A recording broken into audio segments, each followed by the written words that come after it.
Hi! Welcome back to my channel! Today, we'll be discussing Lip and Sword by Jin Shisi Chai. And if you haven't already, go ahead and click subscribe and get your BL Library card for the BL Library. But before we get started, there will be spoilers, so if you don't want to be spoiling this novel series, go ahead and click off now. No worries, I'll catch you next time. For those of you who decide to stick around, let's cover some content warnings. There may be references to rape, pedophilia, kidnapping, abduction, violence, self-harm, sexual coercion, sex work, suicide, and homomesia as these things do appear in the novel series. But if that's okay with you, let's go and get started.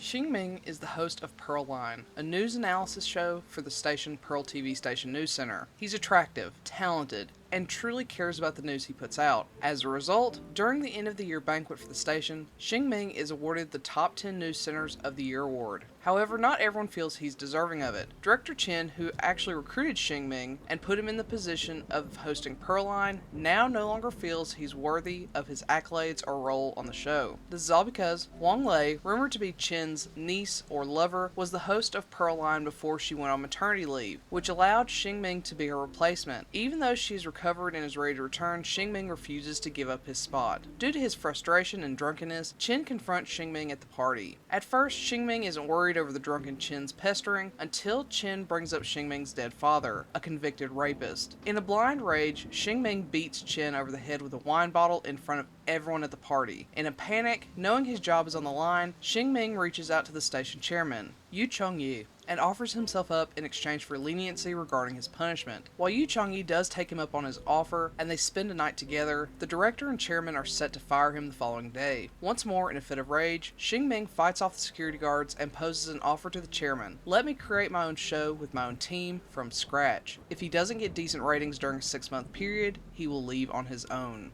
Yu Chongye agrees, but as Xingming faces setback after setback, he constantly has to return to Yu Chongye for favors. As he gives himself over to the chairman repeatedly, Xingming begins to question if this is all worth it and what his sexuality is. However, more than anything, Xingming wonders if what he feels for Yu Chongye is truly admiration or if it's something deeper. And is Yu Chongye capable of loving anyone for more than their body?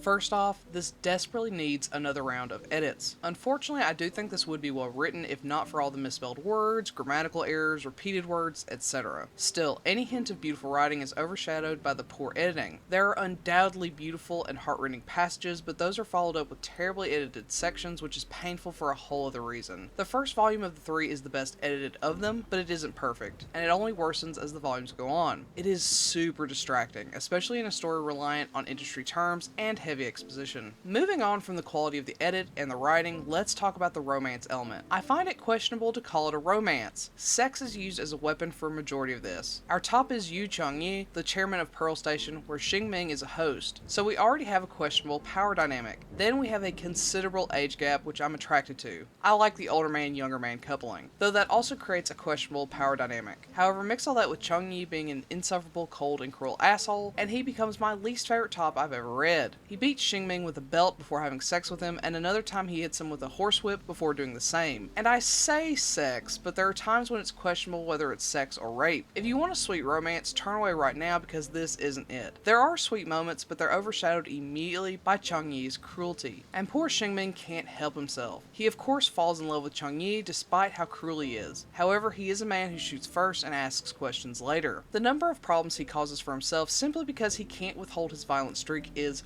wild. Pretty much every character in the series has a short fuse, and as a result, there's no shortage of conflict. The amount of needless violence and fights was shocking to me. I don't think anyone acts reasonably or realistically with this, which is necessary for the story to exist, seeing as all of this starts with Xingming knocking out a man with a wine bottle. This thing is a roller coaster of violence, sex, mystery, and intrigue. There are huge swaths of sex scenes between chunks of exposition detailing corruptions and conspiracies. There are really high highs and really low lows. The interpersonal relationships between everyone were much more interesting than all of the intrigue and industry stuff, which is unfortunate because there is a ton of intrigue, mystery, and industry related content. As a result, it took me way longer than usual to read because, in all honesty, I was bored for the majority of the story. However, I will say once you get to the bonus stories, those are really fun. They were my favorite part of all this, which isn't great as they aren't even part of the main story. Unfortunately though, Chung Yi is still an ass in them and even purposely creates misunderstandings with Xingming by inviting over Liu Yao and essentially flirting in front of Xingming on their anniversary and Chairman Yu's birthday. Totally unnecessary and cruel to say the least. So even the sweet bonus side stories are undermined by Chairman Yu's assholeness.